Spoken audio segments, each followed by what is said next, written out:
పితా పుత్ర పవిత్రాత్మ నామమున ఆమెన్. ప్రభునందు మిక్కిలి ప్రియ సహోదరి సహోదరులారా, ఈ వాక్య పరిచర్యకి మిమ్మందరినీ ప్రేమతో ఆహ్వానిస్తున్నాను. ప్రియులారా, ఒక ప్రశ్న.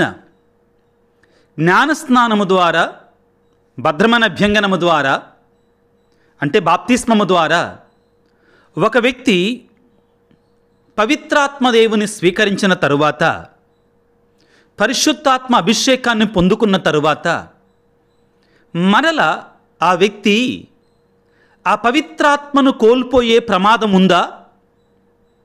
ఆ అవకాశం ఉంటుందా? అందరం కూడా దీని గురించి ధ్యానం చేయాలి.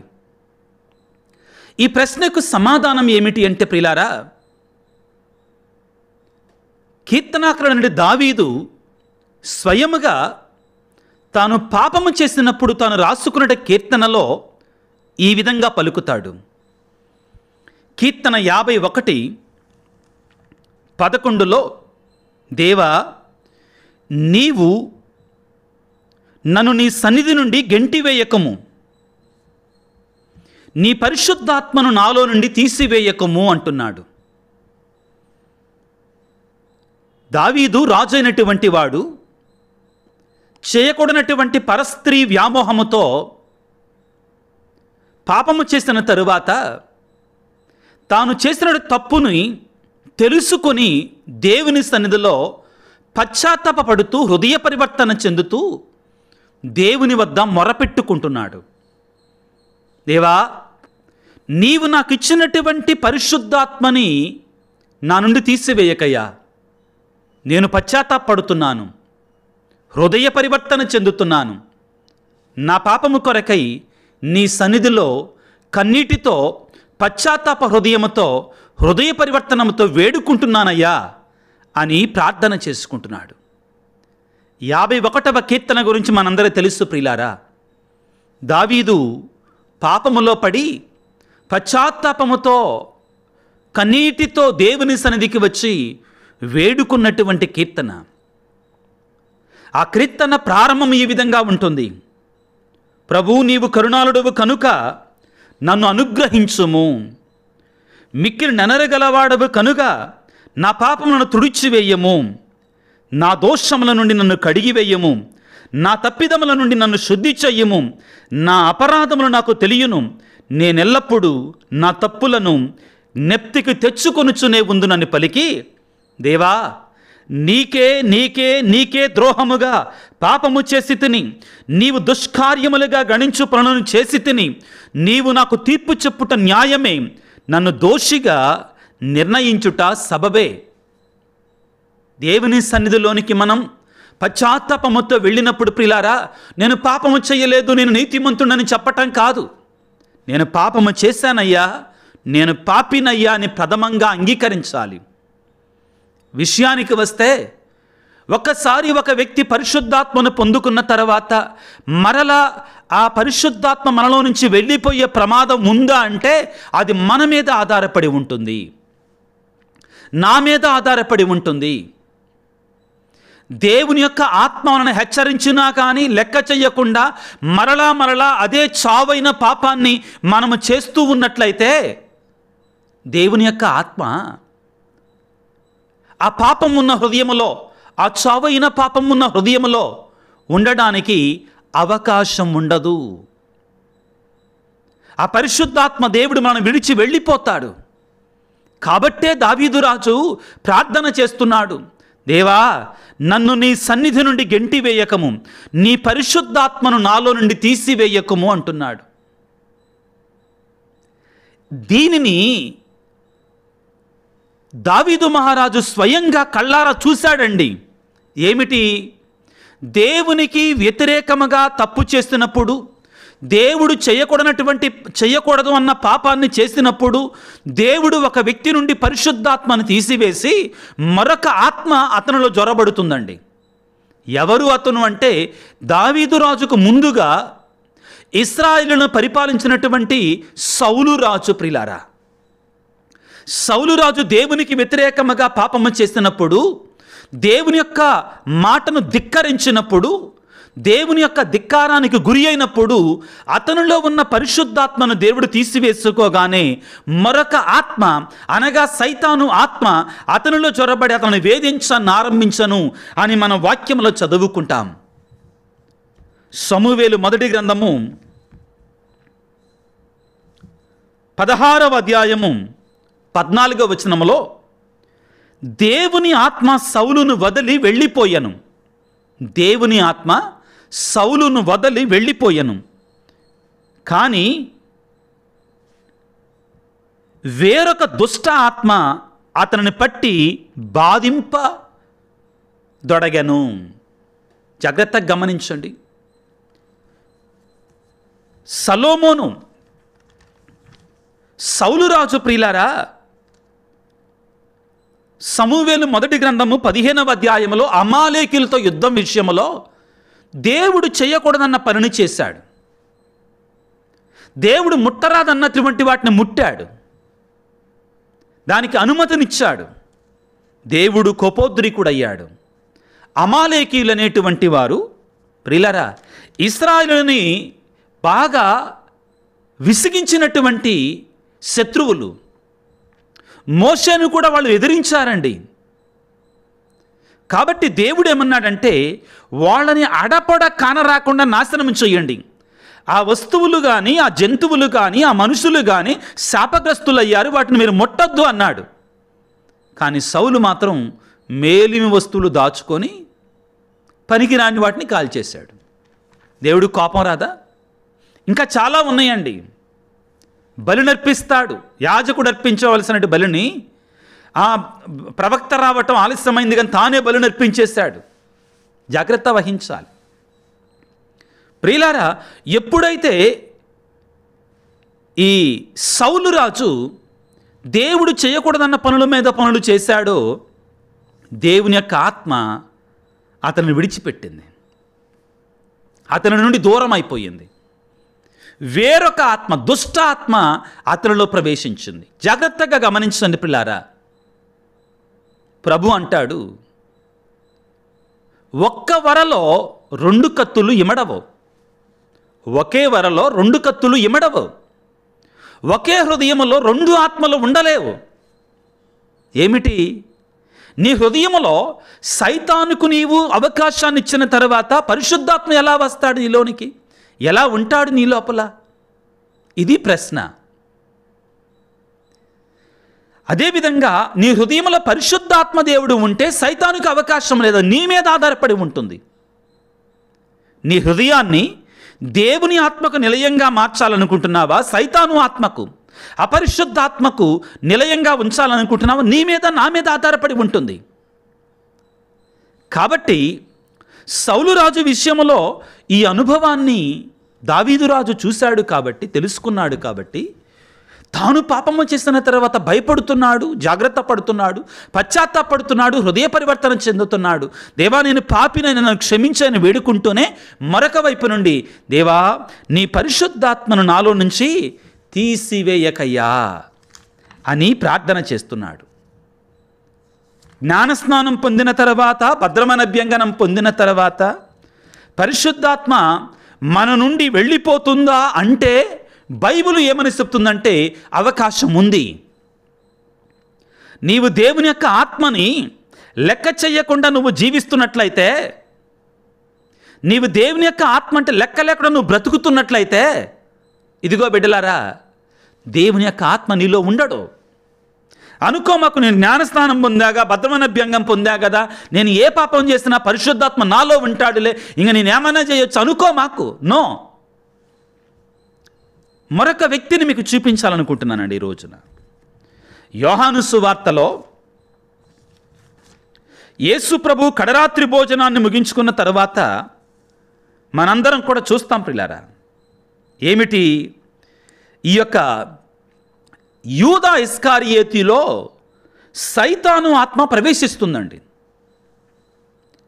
యోహాను సువార్త 13వ అధ్యాయం 26వ వచనం నుండి యేసుప్రభు అంటున్నాడు, నేను రొట్టెను ముంచి ఎవనికిచ్చేదను అతడే అని యేసు సమాధానం ఇచ్చెను. దేని గురించి? నన్ను అప్పగించనటువంటి వాడు మీలో ఒకడు ఉన్నాడు అని ప్రభువు పలికాడు. శిష్యులు కంగారు పడి కలవరపడి ఎవరు నేనా అని అడిగారు. ప్రభువు దానికి సమాధానంగా ఏమంటున్నాడంటే, నేను రొట్టెను విరచి రసములో ముంచి ఎవరికిస్తాను ఇప్పుడు వాడే అన్నాడు. అప్పుడు ఏం చేశారు? ఒక రొట్టె ముక్కను ముంచి సీమోను ఇస్కారియోతు కుమారుడికి యోదాకు ఇచ్చెను.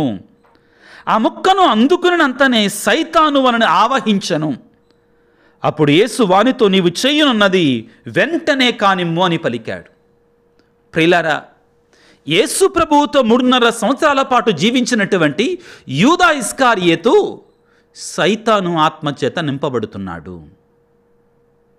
జాగ్రత్త వహించాలి. ప్రియమైన బిడ్డ, దేవుని యొక్క ఆత్మ లేనటువంటి వాడు రక్షణ పొందలేడు. దేవుని యొక్క ఆత్మ లేనటువంటి వాడు పరలోకాన్ని చేరుకోలేడు. దేవుని యొక్క ఆత్మ లేనటువంటి వాడు క్రీస్తుకు చెందినటువంటి వాడుగా ఉండలేడు. కాబట్టి నీవు నేను అందరము కూడా ప్రియులారా, దేవుని యొక్క ఆత్మను పొందుకున్న బిడ్డలముగా ఆ ఆత్మ మనలో నుంచి వెళ్లకుండా జాగ్రత్త పడాల్సిన బాధ్యత మన మీద ఉంది. ఒక్కసారి దేవుని యొక్క ఆత్మ మనలో ఉంటే చాలా ఉపయోగాలు ఉంటాయి. దాని గురించి మనం వేరొక సందర్భంలో మనం తెలుసుకుంటాం. ఈ వాక్యములో ఈనాడు ముఖ్యంగా నేను ఎటువంటి పరిస్థితులలో దేవుని యొక్క ఆత్మను నేను కోల్పోయే ప్రమాదం ఉంది? పాపం, దేవుని యొక్క ఆజ్ఞకు ధిక్కారం. జాగ్రత్త పడాలి. ఒక చిన్న ఉదాహరణ మీకు ఇవ్వాలనుకుంటున్నాను అర్థం చేసుకోవటానికి. ఒక 10 సంవత్సరాల క్రితం, ఒక 20 సంవత్సరాల క్రితం అందరి ఇళ్లల్లో కూడా పుల్లల పొయ్యిలు ఉండేయండి. ఇప్పుడంతా కూడా గ్యాస్ స్టవ్లు. పుల్లలతోటి అన్నం వండేవాళ్ళు, పుల్లలతోటి కూర వండేవాళ్ళు, నీళ్లు కాసేవాళ్ళు. కొన్ని చోట్ల పెద్ద పెద్ద ముద్దులతోటి కాసేవాళ్ళు. వంట అయిన తర్వాత, అన్నం అయిపోయిన తర్వాత, అన్నం వండటం అయిపోయిన తర్వాత, ముఖ్యంగా చలికాలంలో ఇది బాగా మనకి పెద్దలకి బాగా అర్థమవుతుందండి. ఆ నిప్పును అలా విడిచిపెట్టినప్పుడు ఏమవుతుంది? దాని చుట్టూ కూడా పొగ, బూడిద, పొగ కంటే కూడా బూడిద కమ్ముకుంటూ వస్తుందండి. ఒక గంట సేపు ఆగిన తర్వాత పైకి మనకు నిప్పు కనబడదు, అంత బూడిద ఏర్పడుతుంది దాని చుట్టూ. ఇంకా ఒక గంట ఆగితే ఏదో కొంచెం లోపల ఎక్కడో ఎతికితే కానీ కొద్ది నిప్పు ఉంటుంది. ఇంకా 2-3 గంటలు అయిన తర్వాత దాన్ని బూడిద కప్పివేస్తుంది. దానిలో ఏమాత్రం కూడా నిప్పు ఉండదు, మంట ఉండదు. ఇంకా మనం ఎంత ఊదినా ప్రయోజనం ఉండదు. దానికి బదులుగా ఒకవేళ మనం ప్రియులారా ఒక వంట వండిన తర్వాత, లేకపోతే దేనన్నా రగిల్చిన తర్వాత, ఆ అగ్ని ఆరక ముందే కొంచెం సమయం అయిన తర్వాత, గంట అయిన తర్వాత మరలా దానిని ఊదామనుకో ఊదితే ఏమవుతుంది? మరలా మంట బయటికి వస్తుంది. ప్రియులారా, మన ఆత్మీయ జీవితంలో పరిశుద్ధాత్మ దేవుడు కూడా అంతే. ఎలా? దేవుడు మనకు ఒసగినటువంటి ఆ పరిశుద్ధాత్మని మనం సజీవంగా ఉంచుకోవడానికి ప్రయత్నము చేయాలి, ప్రయత్నించాలి. అవును ప్రియులారా, ఇది మనందరి ప్రయత్నమై ఉండాలి. కారణం ఏమిటి అంటే, ఆ పరిశుద్ధాత్మ మనలో యాక్టివ్గా లేనప్పుడు ఆ పరిశుద్ధాత్మ నిజానికి నిద్రాణద స్థితిలోనికి వెళ్ళిపోతారు. మనం ఒక నిర్ణయాన్ని తీసుకోవాల్సి వచ్చినప్పుడు, ఉదాహరణకి మీకు చెప్తానండి. ఒక దొంగతనాన్ని చెయ్యాలి అనిపించింది, ఎవరు లేరు, దొంగతనాన్ని చెయ్యాలి అనిపిస్తుంది. ఒక 1000 రూపాయల కట్ట తీసుకోవాలనుకున్నాం. వెంటనే పరిశుద్ధాత్మ దేవుడు మనతో పోరాడతాడు. తప్పు అది, దేవునికి వ్యతిరేకం, పొరుగువానికి వ్యతిరేకం, పాపం అది అని పోరాడుతూ ఉంటాడు పరిశుద్ధాత్మ దేవుడు మనలో ఉండి. ఇంకొకటి కూడా మనతో అంటాడు, ఏం కాదులే, పిల్లలకు అవసరం కదా, ఏముంది, ఎవరు చూస్తున్నారు, ఏం కాదులే, తీసుకోలే అని అంటాడు. మనం ఎవరి మాట వినాలి? ఇప్పుడు ఇక్కడ నీలో ఉన్న పరిశుద్ధాత్మ మాట వింటే నీవు రక్షించబడతావు. అలా కాకుండా ఆ యొక్క అశుద్ధాత్మ మాట విన్నావనుకో, నిదానంగా అతడు నీ మీద పెత్తనం చేయటం ప్రారంభిస్తాడు. ఇక నువ్వు దానికి అలవాటు పడిపోతావు. బాగా అలవాటు పడిపోయిన తర్వాత పవిత్రాత్మ ప్రక్కకెళ్ళిపోతాడు. నువ్వు ఆయన మాట వింటలేదు కదా. కాబట్టి నీలో ఉన్న పవిత్రాత్మని ఎల్లప్పుడూ కూడా జాగ్రత్తగా కాపాడుకోవటం నువ్వు చేసే పని అయితే నిన్ను కాపాడుతాడు పరిశుద్ధాత్మ దేవుడు. పౌలు గారు ఈ విషయాన్ని గురించి తిమోతికి రాసిన 2వ లేఖలో అంటాడండి. ఏమంటాడు? పౌలు తిమోతికి రాసినటువంటి 2వ లేఖ 1వ అధ్యాయం 6వ వచనము, అందువలననే నా హస్త నిక్షేపణం వలన నీకు కలిగిన దేవుని యొక్క వరమును రగులు సజీవముగా ఉంచవలనని నీకు నేను విజ్ఞాపన చేయుచున్నాను, జ్ఞాపకం చేస్తున్నాను. హస్త నిక్షేపణము ద్వారా తిమోతి, నీవు పొందుకున్నటువంటి ఆ పరిశుద్ధాత్మని నీవు సజీవంగా ఉంచుకో, కాపాడుకో, భద్రపరచుకో. ప్రియమైనటువంటి క్రైస్తవుడా, ప్రియమైన క్రైస్తవరాలా, నీవు జ్ఞానస్నానము ద్వారా, భద్రమైన అభ్యంగనము ద్వారా పరిశుద్ధాత్మను పొందుకున్నావు. ఆ పరిశుద్ధాత్మను సజీవంగా ఉంచుకోవాల్సిన బాధ్యత నీ మీద ఎంతైనా ఉంది. ఆ పరిశుద్ధాత్మను నీవు సజీవంగా ఉంచుకోకపోతే ప్రియ దేవుని బిడ్డ, పరిశుద్ధాత్మ దేవుడు నీ నుండి వెళ్ళిపోయే ప్రమాదం ఉంది. ఇది సమాధానం. జాగ్రత్త వహించాలి. అవును ప్రియులారా, దేవుడు మనకు వసగినటువంటి ఆ పరిశుద్ధాత్మని మనందరము కూడా జాగ్రత్తగా కాపాడుకోవాలి ప్రియులారా. దేవుని యొక్క వరాన్ని మనం భద్రపరచుకోవాలి. లేకుంటే మనం ప్రమాదంలో పడిపోతాం, ఘోరమైనటువంటి ప్రమాదంలో పడిపోతాం ప్రియులారా. ఇది దీనికి సమాధానంగా మనందరం కూడా గుర్తుంచుకోవాలి. ఏమిటి అంటే, మనం పాపములో పడిపోయి పాపానికి బానిసలమైపోతే, సైతాను ఆత్మకు బానిసలైతే దేవుని యొక్క ఆత్మ మన నుండి వెళ్ళిపోయే ప్రమాదం ఎంతైనా కానీ ఉంది. కాబట్టి మనం ఏం చెయ్యాలి? మనలో ఉన్న పవిత్రాత్మని అప్పుడప్పుడు నూతనీకరించుకోవాలి. ఊదటం అని చెప్పాను కదా, ఊదితే నిప్పు బయటకు. మనం కూడా అప్పుడప్పుడు మన ఆత్మీయ జీవితంలో మనం పరిశుద్ధాత్మను నూతనీకరించుకోవాలి, ఊదాలి. ఎలాగా? వడకాలలో పాల్గొంటూ, మంచి పాప సంకీర్తనాన్ని చేసుకుంటూ, కొన్ని సందర్భాలలో కొంత సమయాన్ని ఎక్కువగా దేవుని సన్నిధిలో గడుపుతూ అడగాలి. మనం దేవుణ్ణి, యేసయ్యను అడగాలి. దేవా, నీ పరిశుద్ధాత్మను నాకు ప్రసాదించయ్యా, నీ ఆత్మతో నన్ను అభిషేకించయ్యా. తప్పు చేసిన వెంటనే, పాపము చేసిన వెంటనే, పొరపాటున చావైన పాపమైతే వీలున్నంత త్వరగా దేవుని సన్నిధికి వెళ్ళి, దేవా నేను పాపినయ్యా అని అంగీకరించాలి. అంగీకరించి ఆ పాపాన్ని తీసివేసుకోవడం ద్వారా పరిశుద్ధాత్మ మనలో మరలా యాక్టివ్ అయిపోతారు. అవును ప్రియులారా, ఈనాడు మనం వేడుకుందాం.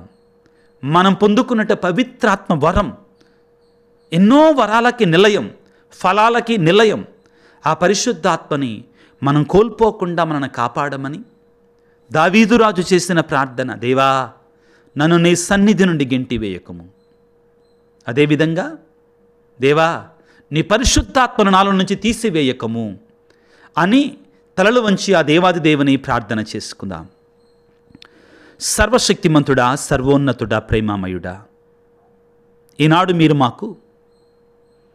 మాకు వసగినటువంటి ఆ పరిశుద్ధాత్మని మేము జాగ్రత్తగా కాపాడుకోవాలి. ఒకవేళ పాపము చావైన పాపములకు లోనైనట్లయితే వెంటనే పాప సంకీర్తనం చేసుకోవాలి. మమ్మల్ని మేము నూతనీకరణ గావించుకోవాలి. పరిశుద్ధాత్మ స్వరాన్ని వినాలి, లోబడాలి.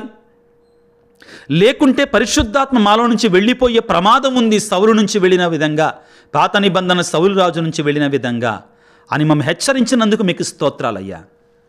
ఈనాడు వాక్యాన్ని ఆలకిస్తున్న ప్రతి బిడ్డపై ప్రభు మరొక్కసారి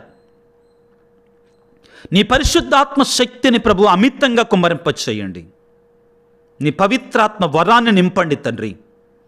మాలో ఒకవేళ పాపము అడ్డంకిగా ఉన్నట్లయితే ఈ క్షణములో, ఈ సమయంలో నా పాపాన్ని అంగీకరిస్తున్నాను తండ్రి, నన్ను క్షమించు, నా పాప దోషాన్ని మన్నించు, నా నుండి నా పాపాన్ని తొలగించయ్యా. నీ సిలువ రక్తంతో నన్ను కడిగివేయి తండ్రి. కడిగి నీ ఆత్మను, నీ పరిశుద్ధాత్మను, అలనాడు ఆది అపోస్తలులపైకి పంపినటువంటి ఆ పరిశుద్ధాత్మను వాగ్దానం చేసినటువంటి ఆదరణకర్తను మాకు అందరికీ ప్రసాదించమని వేడుకొనుచున్నాం. ప్రభువా, ప్రపంచంలో భయంకరమైన యుద్ధాలు జరుగుతున్నాయి. పరిశుద్ధాత్మ దేవుడు శాంతి ప్రదాత. ఓ పరిశుద్ధాత్మ దేవ, మాపైకి వేంచేశారండి. ప్రపంచాన్ని మీరు ఆవరించండి, శాంతి కుసుమాలు పూయించండి. కుటుంబాలలో జరుగుతున్న గొడవలు, బాధలు, కష్టాలను తొలగించండి. ఈనాడు ఈ వాక్య పరిచర్యలో పాల్గొన్నటువంటి నీ బిడ్డలందరినీ చల్లగా దీవించండి. ఓ పరిశుద్ధ ఆత్మదేవ, ఈ వాక్యాన్ని ఆలకిస్తున్న బిడ్డలందరిపై ప్రభువా నీ యొక్క ఆత్మవర్షముతో నింపండి. మీరు వారిని ఆవరించండి, అభిషేకించండి. Take possession of each and every one who is praying along with me. ప్రతి ఒక్క బిడ్డను ప్రభువా పరిశుద్ధాత్మదేవ మీ ఆధీనములో ఉంచుకొనండి. మీరు వారిని మీ వశము చేసుకునండి తండ్రి. ఈనాడు ప్రభువా ఇదిగో అనారోగ్యముతో బాధపడుతున్న ప్రతి బిడ్డని గాయపడిన హస్తాలతో తాకి స్వస్థపరచండి. కుటుంబాల్లో సాతాను యొక్క ప్రభావం లేకుండా శాంతిని, సమాధానాన్ని, భార్యాభర్తల మధ్యలో, బిడ్డల మధ్యలో సఖ్యతను, బంధువుల మధ్యలో సఖ్యతను ఏర్పాటు చేయండి. ప్రత్యేకమైన రీతిలో ప్రభువా ఇదిగో ఈ వాక్యాన్ని ఆలకిస్తున్న బిడ్డలు వారికి తలంపులని, ఉద్దేశాలని ఈ వీడియో కింద ఉంచుతుండగా ఈ క్షణములో తండ్రి వాటన్నిటి కొరకే ప్రార్థిస్తూ ఉండగా ఓ పరిశుద్ధాత్మదేవ వరప్రదాత నీ బిడ్డల యొక్క అవసరతలను తీర్చమని మా ప్రభు అయిన క్రీస్తు ద్వారా వేడుకొనుచున్నాము తండ్రి. ఆమెన్. ప్రభువు మీతో ఉందురుగాక, మీ ఆత్మతో ఉందురుగాక. సర్వశక్తిగల సర్వేశ్వరుడు పిత, పుత్ర, పవిత్రాత్మ మిమ్ము మీ కుటుంబాలను చల్లగా దీవించి ఆశీర్వదించి కాపాడుదురుగాక. God bless you. దేవుడు మిమ్ము దీవించుగాక. ఆమెన్.